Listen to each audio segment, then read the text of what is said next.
بسم الله الرحمن الرحيم ولا تأكلوا أموالكم بينكم بالباطل وتدلوا بها إلى الحكام لتأكلوا فريقا من أموال الناس بالإثم وأنتم الحمد لله والصلاة والسلام على رسول الله নিয়মিতভাবে যারা আমরা কোরআন কারীমের তাফসীরের এই অনুষ্ঠানে বসছি আমরা ইতিপূর্বে কোরআন হাকিমের সূরা বাকারা 187 নম্বর আয়াত পর্যন্ত শুনেছিলাম। আজকে সূরা বাকারার 188 নম্বর আয়াত থেকে আলোচনা শুরু হচ্ছে। ইতিপূর্বে রোজার বিধান আলোচনা হয়েছে, সামনে হজের বিধান বিস্তারিত আলোচনা আসছে। মাঝখানে আল্লাহ পাক লেনদেন সংক্রান্ত বিষয় বলছেন হালাল খাবার খাওয়ার কারণে হারাম হলে কি ক্ষতি সেটা আল্লাহ পাক বলছেন যে তোমরা একটা অপরের সম্পত্তি অন্যায়ভাবে খেও না, সেই নির্দেশনা আল্লাহ পাক দিচ্ছেন। কারণ ইবাদত কবুল হওয়ার জন্য হারাম খাওয়া পেটের মধ্যে যদি হারাম ঢুকানো হলো, যত ইবাদত বন্দেগী করা হোক কোনো কাজে আসবে। আল্লাহ বলছেন ولا تأكلوا أموالكم بينكم بالباطل আর তোমরা নিজেদের মধ্যে একে অন্যের অর্থ সম্পদকে অন্যায়ভাবে খেও না। আল্লাহ কি বলছেন যে একজন আরেকজনের সম্পদ অন্যায়ভাবে তোমরা খাও। অন্যায়ভাবে খাওয়া, সুদ একটা অন্যায়ভাবে খাওয়া, ঘুষ। আপনি কোনো অফিসারের কাছে গেলেন কোনো একটি কাজ করে দেওয়ার জন্য, সে বলল তোমার এই কাজটা করে দিতে, আপনি ঘুষটা দিয়ে কাজটা করে নিয়ে আসলেন, এর মধ্যে আপনি গুনাহগার, যাকে দিলেন ঘুষ তার তো গুনাহের কোনো শেষ নাই। এভাবে সুদ যে দেয় যে খায় সে উভয় অপরাধী। অন্যায় পন্থায় এগুলো মানুষের সম্পদ খাওয়া হয়। আল্লাহ বলেন তোমরা একে অপরের সম্পদকে অন্যায়ভাবে খেও না। وتدلوا بها إلى الحكام لتأكلوا فريقا من أموال الناس بالإثم وأنتم تعلمون। মানুষের ধন সম্পদের কিছু অংশ জেনে বুঝে অন্যায়ভাবে আত্মসাৎ করার উদ্দেশ্যে তোমরা বিচারকের কাছে পেশ করো না, বিচারকের কাছে নিয়ে যেও না। আপনি মনে করুন আপনি অন্যায়ভাবে কারো কাছে সম্পদকে গ্রেফতার করার জন্য, খাওয়ার জন্য, ভোগ করার জন্য আপনি বিচারকের কাছে নিয়ে গেলেন।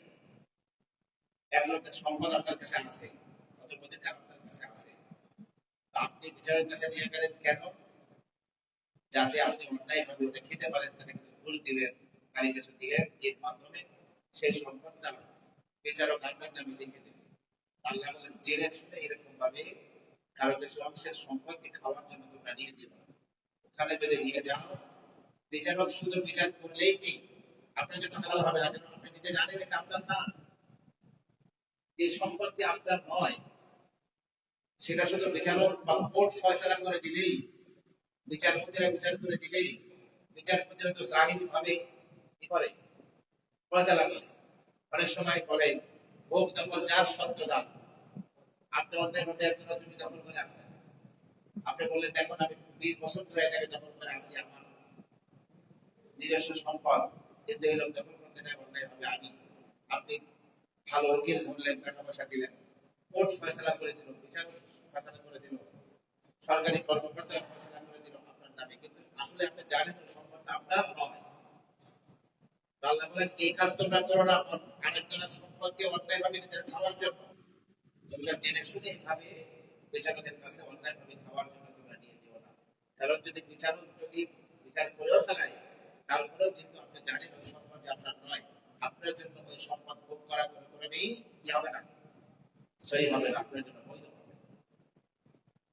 আমাদের পৃথিবীর কত মানুষ ইচ্ছা করে তাদের পরকালকে ধ্বংস করে, ইচ্ছা করে জানে এটা হারাম, এই সম্পত্তির মালিক আমি না, কিন্তু এই পৃথিবীর 2-4 কোটি 2-4 হাজার কোটি টাকা আখিরাতের জন্য গোটা পৃথিবীর সম্পদ কোনো দাম নাই, কিন্তু এটা খাওয়ার জন্য তার কবরকে ধ্বংস করতেছে, তারা আখিরাতকে ধ্বংস করতেছে, জাহান্নামের লাকড়ি করছে, সেটাই করছে।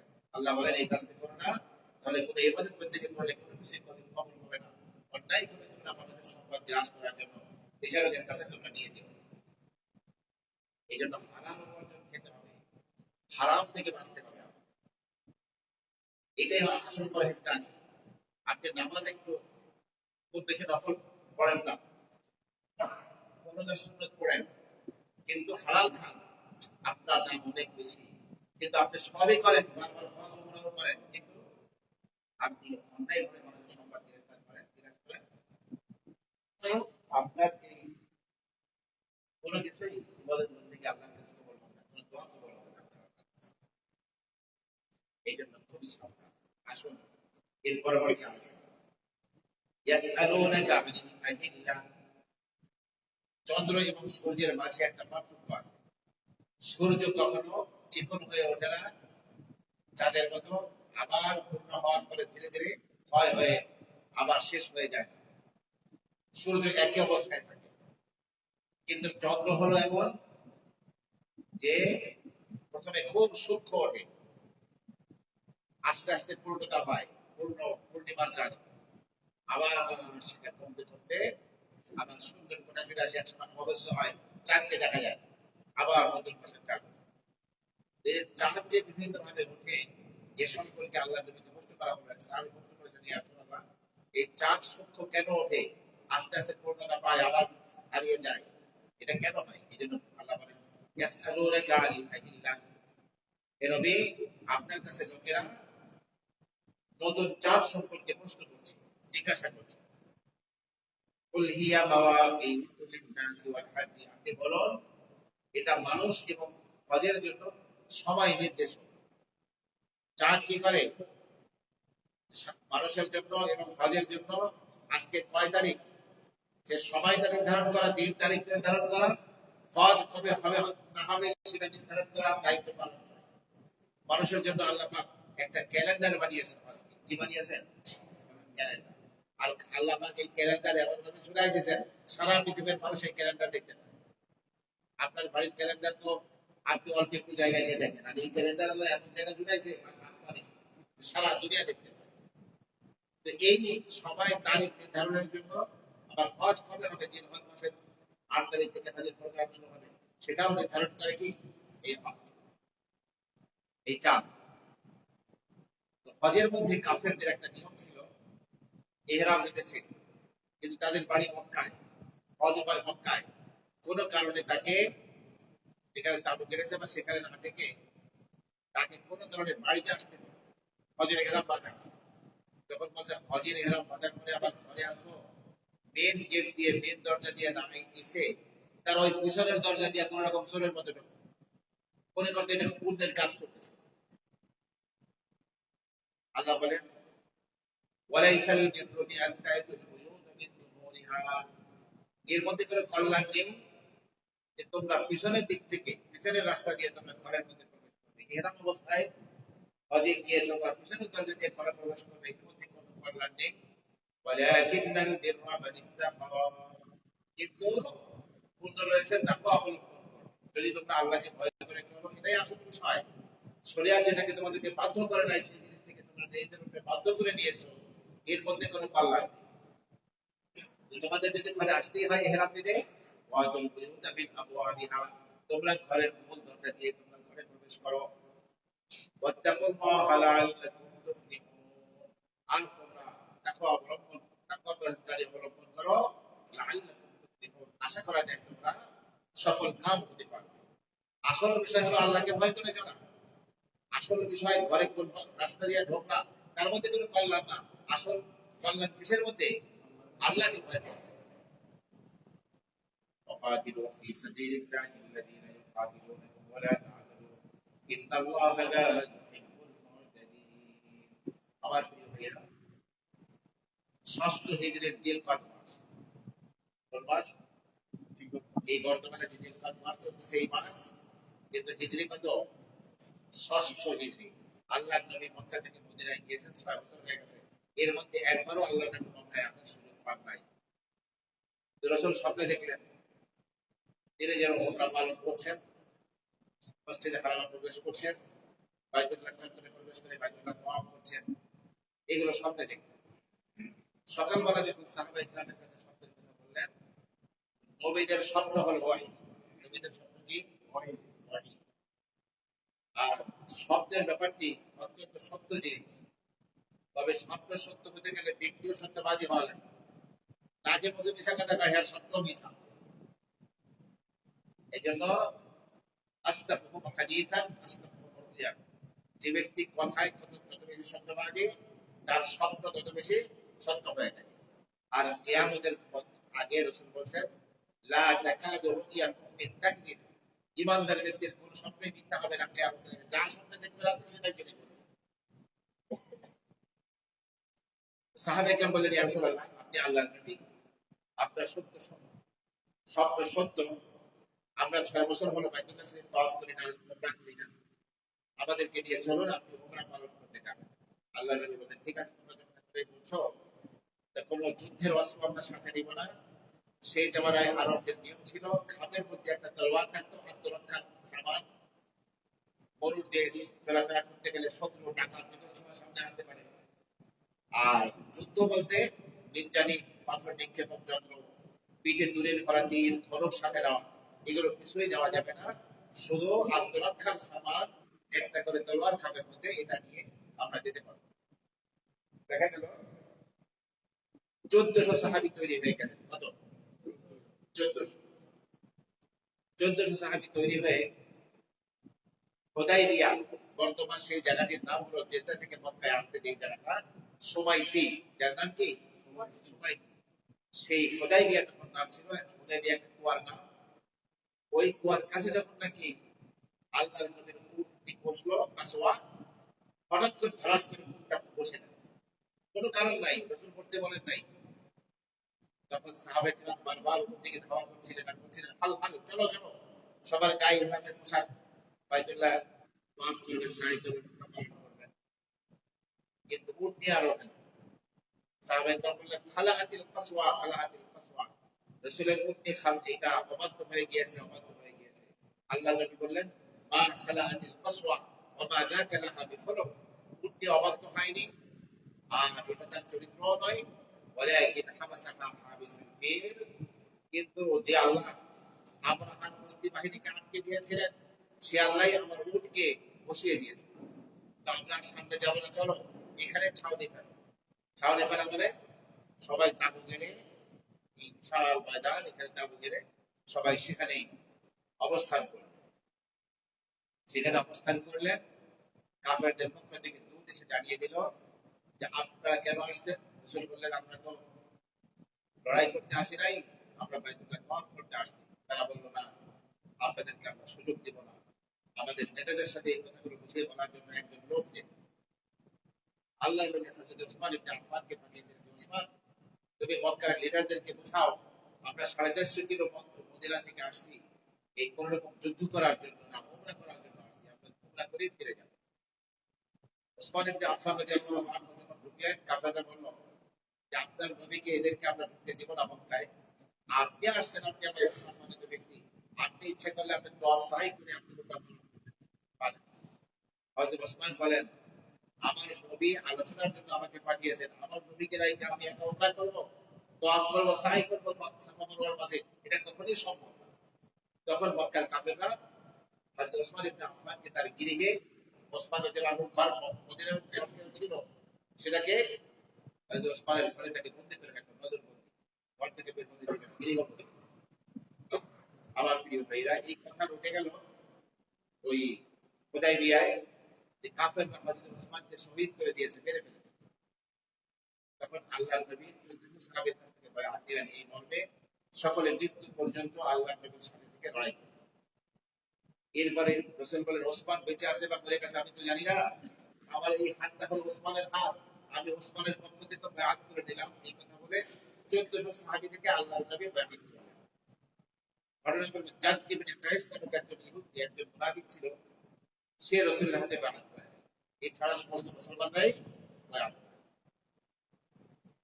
এইবার অবস্থা বেগতিক দেখে কাফেররা তাদের দূতকে একের পর এক দূত পাঠাতে লাগলো, কিন্তু কারো দ্বারাই কোনো কাজ সম্পাদন হচ্ছিল না।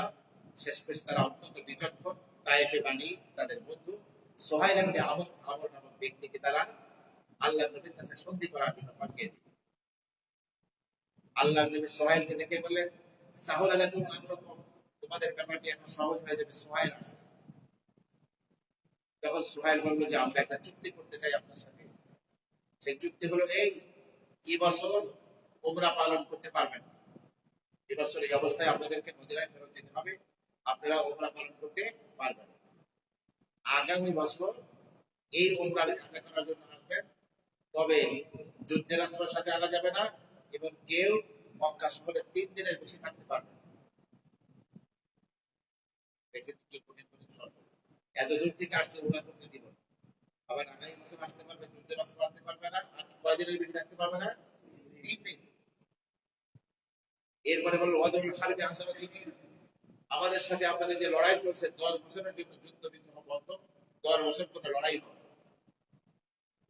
এদিকে মক্কা থেকে কেউ যদি পালিয়ে মুসলমান হয়ে মদিনায় যায়, মদিনার মানুষেরা তাকে মক্কায় ফেরত করাতে বাধ্য থাকবে। পক্ষান্তরে মদিনা থেকে পালিয়ে কেউ যদি আবার মক্কা থেকে কাফের হয়ে মক্কায় ফিরে আসে, মক্কার লোকেরা তাকে ফেরত দিবে। এরকম শর্ত একটা। এরপরে এই দুই পক্ষের সাথে আশপাশের কোন কবিলা যদি মিলিত হয়, যারা যেই দলে মিলিত হয়েছে তারা সেই দলের হিসাবে বিবেচিত হবে। তাদের সাথে অপর দল যদি কোনো সংঘাতে লিপ্ত হয়, মনে করতে হবে মূল দলের সাথে সংঘাতে লিপ্ত হয়েছে। এই চুক্তির নামা হযরত আলী রাদিয়াল্লাহু আনহু লিখছিলেন, আর রাসূলুল্লাহ সাল্লাল্লাহু আলাইহি ওয়াসাল্লাম এবং সুহাইল ইবনে আমরের সাথে কুরাইশদের পক্ষ থেকে চুক্তিটা হচ্ছে।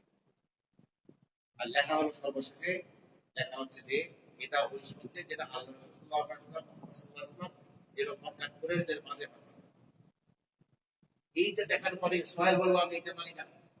আপনি মুহাম্মদ ইবনে আব্দুল্লাহ এটা মানি, কিন্তু আপনি মুহাম্মদ রাসূলুল্লাহ এটা মানি না।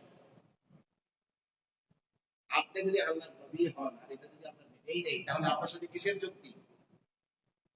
আল্লাহ নবী আলীকে বললেন, আলী, আমি যেমন আল্লাহর নবী এটাও সত্য, আমি মুহাম্মাদের পুত্র এটাও সত্য, তুমি আমার নামের থেকে রাসূলুল্লাহ কেটে দাও।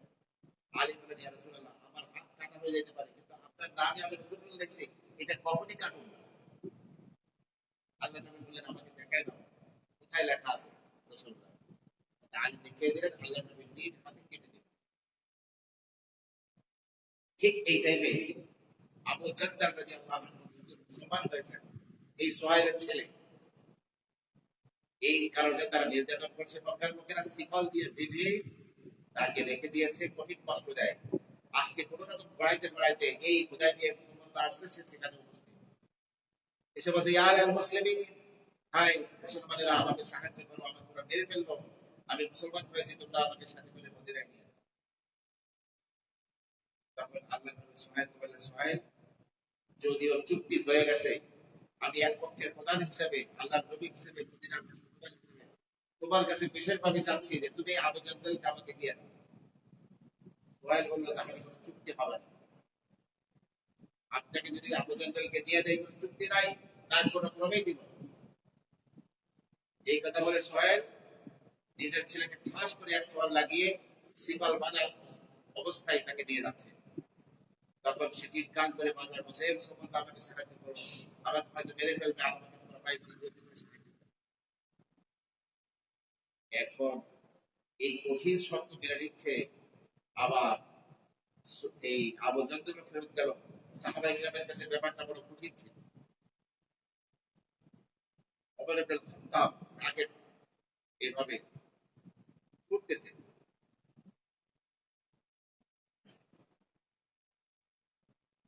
আল্লাহর নবীর কাছে গিয়ে বলতেছেন, ইয়া রাসূলুল্লাহ, আপনি কি আল্লাহর সত্য নবী নন? রাসূল বললেন, হ্যাঁ, আমি তো আল্লাহর সত্য। আমরা কি সত্যের উপরে প্রতিষ্ঠিত, করা মিথ্যার উপরে নয়? রাসূল বললেন, ফালিমাযা নুলকি দানিআতা ফি দীনিনা, তাহলে কি আমাদের ধর্মের ব্যাপারে আমরা কাফেরদের সাথে এত কঠিন শর্ত মেনে আমরা কেন সন্ধি করছি, কেন আমরা অমানবতা শর্ত মেনে নিচ্ছি? ইয়া রাসূলুল্লাহ, রাসূল বললেন, আমি তো আল্লাহ পাকের নির্দেশের পরিপন্থী কাজ করছি না। ওমরের কথা, আল্লাহর নবীর কথায় ওমরের রাগ ঠান্ডা হয়নি। আবু বকর সিদ্দিকের কাছে আবু বকর সিদ্দিক বলেন, তিনি আল্লাহ পাকের নবী, আল্লাহর ইশারা না পেয়ে কিছু করছেন না, খবরদার তুমি এরকম করো। এরপরে আল্লাহ নবী বলেন, এর সবাই ইহরাম খুলে ফেলো। ইহরাম খুলে ফেলার সিস্টেম হলো মাথা চেঁচে ফেলা। কি করা? মাথা চেঁচে ফেলা হালাল হয়ে যাও। এই তোমরা সবাই হালাল হয়ে যাও। কেউ হালাল হয় না, কেউ মাথা কাছে না। এত দুঃখ দিলেন আল্লাহর নবী আর দ্বিতীয়বার না বলে কবর মধ্যে চলে গেলেন। তার স্ত্রী উম্মে সালমা রাদিয়াল্লাহু আনহার সাথে ছিলেন।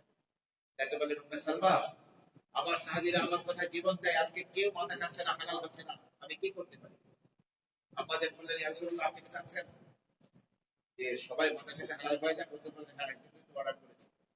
তাহলে এক কাজ করেন, আপনার মাথা যে চাচবে তাকে ডাকেন, তাকে ডেকে বলেন সবার সামনে বসে আমার মাথা চেঁচে দাও।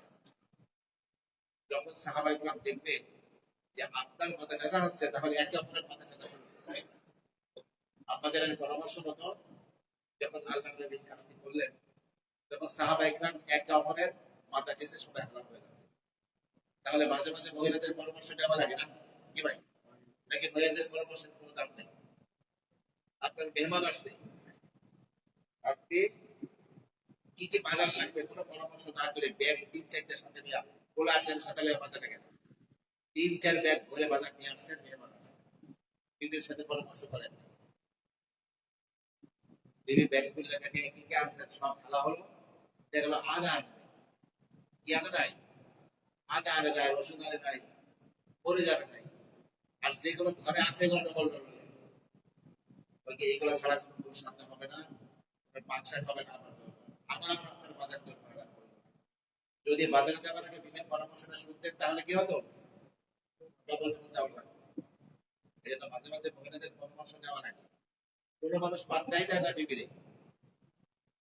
কেউ কেউ ওসি সাহেব ওই ওসি গিরে লইয়া বাসায় ঢোকে। আমার কাছে এরকম কিছু কথা আসছিল, কিছু মানুষ সমাজে খুবই প্রতিষ্ঠিত বাসায় বিবিকে পাত্তা দেয়। তো আমি তখন তাদের কাছে বলেছি, ভাই আপনি যে ওসি সাহেব আছেন, আপনি এসপি সাহেব আছেন, আপনি বড় কোনো সাহেব আছেন, কোমরা ছোটরা আছেন, আপনার এসপি গিরিকে ওসি গিরিকে বাসার বাহিরে লটকায় থুইয়া তারপরে একজন গৃহ স্বামী হয়ে বাচ্চাদের বাবা হয়ে ঘরে ঢুকেন, না হলে সংসার নেই। ওসির ওই মেজাজ দিয়ে যদি পোলাপানটা ধমক দেয়, পোলাপানটা নাম দেখবো এটা কোন টাইপের বাঘ, এক মেজাজ খারাপ করে আইসে, ঘুষ পায় নাই আজকে, এই রাত দেখে পোলাপান। যাই হোক, বিবিদের পরামর্শ নিতে হবে। আমাদের পরামর্শ মতো সবাই আল্লাহ নবী তাই করলেন, সবাই মাথা হেসে। এখন এই অবস্থায় পুরা কাফেলা মদিনার দিকে যাচ্ছে, উমরা পালন না করে, দিলের মধ্যে প্রচন্ড কষ্ট। কিছু দূর যাওয়ার পরে হঠাৎ করে আল্লাহ নবীর ওহী আসার জন্য যে অবস্থা হয়, উঠের অবস্থা, উঠের পিঠ সহ্য করতে পারে না, বাঁকা হয়ে যায়, এই অবস্থা হয়ে গেল। সবাই বুঝলো আল্লাহ নবীর কাছে ওহী আসছে। সূরা ফাতহ আল্লাহ পাক নাযিল করলেন, যার মধ্যে প্রথম আয়াত হচ্ছে ইন্না ফাতাহনা লাকা ফাতহাম মুবিনা। হে নবী, আপনাকে প্রকাশ্য বিজয় দান করব। বাহ্যিক দৃষ্টিতে প্রত্যেকটা শর্ত অবমাননাকর মনে হচ্ছিল মুসলমানদের জন্য, কিন্তু আসলে প্রতিটি শর্তই ছিল মুসলমানদের পক্ষে ছিল, কিন্তু বাহ্যিক দৃষ্টিতে এটা বোঝা যাচ্ছিল না। আল্লাহ পাক এই হুদায়বিয়ার সন্ধিকে মুসলমানদের জন্য কি বলছেন? প্রকাশ্য বিজয় দান করেছেন, এই কথা বলছেন। কারণ যুদ্ধের কারণে মুসলমানরা দাওয়াতি কাজ করতে পারছিল না। 10 বছরের যুদ্ধ বন্ধ, এখন একে অপরকে দাওয়াত দিয়া একেবারে লাইন দিয়ে মানুষ মুসলমান হওয়া শুরু করলো। 1400 সাহাবী নিয়ে আল্লাহ নবী কি করতেন? হুদায়বিয়ার সন্ধির সময় গেছেন ওমরা পালন করতে। আর মাত্র 2 বছর পরে আল্লাহ নবী, 2 বছরের কম সময় পরে আল্লাহ নবী সাল্লাল্লাহু আলাইহি ওয়াসাল্লাম 10,000 সেনাবাহিনী নিয়ে মক্কা বিজয় করেছেন। এই মানুষগুলো প্রত্যেক কাজ করতে দাওয়াতের ফলাফল। এরপরে এই বছর ওমরা পালন না করে ফিরে যাবে, মুসলমানরা কোনো একটা কাজ করার ইচ্ছা করছিল, করতে পারলো না, বাধাপ্রাপ্ত হয়ে না করে ফিরে গেল। ইচ্ছা করে নিয়াত করে যখন আসছিল, ওমরার সব আল্লাহ পাক তাদেরকে দিয়ে দিল। আর আগামী বছর আরেকবার ওমরা পালন করার সুযোগ পাওয়া যাবে, ডবল সব হয়ে গেল।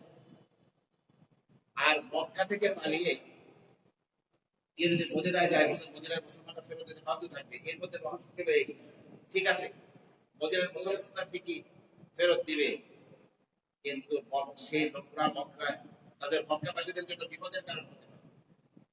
হযরত আবু বকর রাদিয়াল্লাহু তাআলা আনহু এই সন্ধির পরে আল্লাহ নবী যখন ফিরলেন, এসে বলেন ইয়া রাসূলুল্লাহ, আমি মুসলমান হয়ে আসছি, আমাকে গ্রহণ করুন। আল্লাহর নবী বসিরের সাথে সাথে দুইজন লোক মক্কার লোকেরা পাঠাই দিয়েছে, সন্ধিতে আছে, আপনার কাছে মক্কা থেকে মুসলমান হয়ে আসলে তাকে আপনি ফেরত দিতে বাধ্য। তিনি আবু বসির তো মুসলমান হয়ে গেছে। আল্লাহ নবী বললেন, আবু বসির, আমি তো আল্লাহর নবী হয়ে চুক্তির বিরোধী কাজ করতে পারি না, তুমি হ্যাঁ তুমি ফেরত যাও।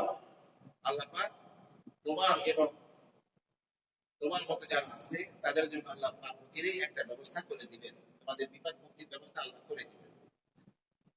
এখন ওই দুই লোক হাজরত আবু বকরকে নিয়ে মক্কায় রওনা হয়েছে। অনেক পথ চলতে চলতে একটা বাবলা গাছের নিচে তারা বিশ্রাম নিচ্ছে। একজন ঘুমাচ্ছে কাফের, আর একজন দিকে পাহারাদের করতেছে আবু বকর। আবু বকর তার সাথে খাতির পাতায় বলতেছে, তুমি তো খুব ভালো মানুষ, তোমার তলোয়ারটা দেখতে তো খুব সুন্দর, চমৎকার লাগতেছে, দাদা দেখো তো কিরকম। এটা বলে ওর তলোয়ারটা নিয়ে টেস্ট করতে করতে হঠাৎ করে এক কোপে ওরে কেটে গেল। তো এখন ওই যে লোকটা শুয়ে আছে কাফের, আর একটা ওর গায়ে যখন গরম রক্ত লাগছে, ওই গোবে উঠে থেকে রক্ত, ওই আবু বকরের হাতে তলোয়ার, এই কাশি পাগলের মতো দৌড় দিয়ে মদিনায় চলে আসে, রাসূলের কাছে নালিশ করতেছে, কুতিলা সাহিবি ওয়া ইবনি লা মাকতুল, আমার সাথে তো পড়ে গেছে, আমারও মারতে হয়েছিল, আমিও শেষ হয়ে গেছিলাম, কোন রকম দৌড়ে আইছে। আবু বকর রাসূলের কাছে আসছে, বলছে ইয়া রাসূলুল্লাহ, আপনি শর্ত পালন করছেন, ওরা আমাকে নিয়ে গেছিল, রাখতে পারে নাই, ওটা তো আপনার দোষ না। আল্লাহর নবী বললেন, এই তুমি তো যুদ্ধ উস্কে দিবা, তোমার সাথে আরো কিছু লোকজন হলে তো বিপদ ঘটে যেত, এর মধ্যে যা বোঝার সেটা বোঝা। আবু বসির বুঝছে যে আমার আবু বসিরকে ফেরত পাঠাবেন মক্কায়, সে মক্কায় না গিয়া মক্কার লোকদের সিরিয়ায় সফর করতে যাইতো, বাণিজ্যিক সফর, এই পথে ওই পথের এক পাহাড়ি ঘাটিতে গিয়া সেই আবু বসির তলোয়ারটা নিয়ে বয়ে গেছে। এখন মক্কার যত ছেলে পেলে যুবক মুসলমান হয়, যারা যে আল্লাহ নবী ফেরত পাঠাবে, তারা যে আবু বসিরের সাথে যোগ, এরকম করতে করতে একটা কাফেলা হয়ে গেছে। কাফেলা হয়ে যাওয়ার পরে এখন মক্কার লোকেরা যখনই তাদের বাণিজ্যিক পশরা এই পথে যায়, এই আবু বসির সহ এই আবু জন্দল সহ সবাই তাকে ধাওয়া করে এই সব কিছু রয়ে যায়। তখন এই মক্কার লোকেরাই রাসূলের কাছে খবর পাঠাইছে, আমরা ওই সন্ধির শর্ত থেকে শর্ত কেটে দিলাম, আল্লাহর হস্তে আপনার আত্মীয়তা দুবাই দিয়া কই, আপনি একটু পাহাড়ি ঘাটি থেকে ওগুলো হইয়া মদিনায় রয়ে থাকুন, নাহলে আমাদের রাস্তা বন্ধ করে দিচ্ছে। তো সেটাও তাদের জন্য বিপদের কারণ। আর মদিনা থেকে কেউ পালিয়ে যদি মক্কায় যায়, ফিরে যেতে বাধ্য থাকবে না মক্কাবাসী। যে ব্যক্তি মুনাফিক হয়ে মোরতাদ হয়ে মুসলমান সমাজ থেকে কাফেরদের কাছে যাবে, তাকে মুসলমানদের বিচার করা দরকার নাই, সেই লোক মুসলমানদের সমাজে থাকার চেয়ে না থাকাটাই উত্তম। কোন মুনাফিক মুসলমানদের মধ্যে থাকায় মুসলমানদের জন্য নাম না ক্ষতি, তার ক্ষতির জিনিসটা আল্লাহ সুবহানাহু ওয়া তাআলা ভালো। 10 বছর যুদ্ধ বিগ্রহ বন্ধ, সবগুলো মুসলমানদের কল্যাণে কাজ আছে। আল্লাহর নবী সূরা নাযিল হওয়ার পরে উপরকে রাখলেন, দেখে শুনিয়ে দিলেন। ওমর বললেন, আপা তখন হওয়া, ইয়া রাসূলুল্লাহ, এরকম শর্ত মেনে নিচ্ছি, এটা আমাদের জন্য বিজয়। রাসূল বললেন, হ্যাঁ, বিজয় আল্লাহ পাক বিজয় করেছেন। তো যাই হোক, আমি এই কাহিনী আপনাদের সাথে এই জন্য আনলাম, এই আয়াত বোঝার জন্য লাগবে। সেটা হলো এই, এখন পরবর্তী বছর আল্লাহ নবী 14 সাহাবীদেরকে নিয়ে উমরা পালনের জন্য রওনা দিলেন। কারণ চুক্তি হয়েছে কি আগামী বছর এই উমরার কাজা করার জন্য মক্কায় আসতে পারবে। এখন একটা ভয় ছিল, জিলকাদ মাস আসরে হরম, জিলহাজ মুহররম আর ওদিকে রজব, 4 মাস আসরে হরম, এই মাসগুলোতে যুদ্ধ বিগ্রহ করা যায়, মাসের দিক থেকে পবিত্র মাস। 2 নম্বর কথা হলো আপনার বাইতুল্লাহ শরীফের পাশে পবিত্র ভূমি থেকে রক্তপাত করা যায় না, 2 দিক থেকে বাধা। এই সমস্ত কিছু উপেক্ষা করে মক্কার কাফেররা যদি উমরা কাজা করতে আসে, মুসলমান নবী তাদের সাথে লড়াই করতে চলে আসে, তাদেরকে হত্যা করা শুরু করে দেয়, এই ভয়টা তাদের মধ্যে ছিল। তাহলে কি আমরা কাফেররা জিলহাজ মাসের পবিত্রতা রক্ষা না করে, পবিত্র হারাম ভূমির পবিত্রতা রক্ষা না করে আমাদেরকে আমাদের নবীর সাথে যদি লড়াই করতে আসে, তাহলে আমরা কি করব? আমাদের জন্য কি লড়াই করার অনুমতি আছে?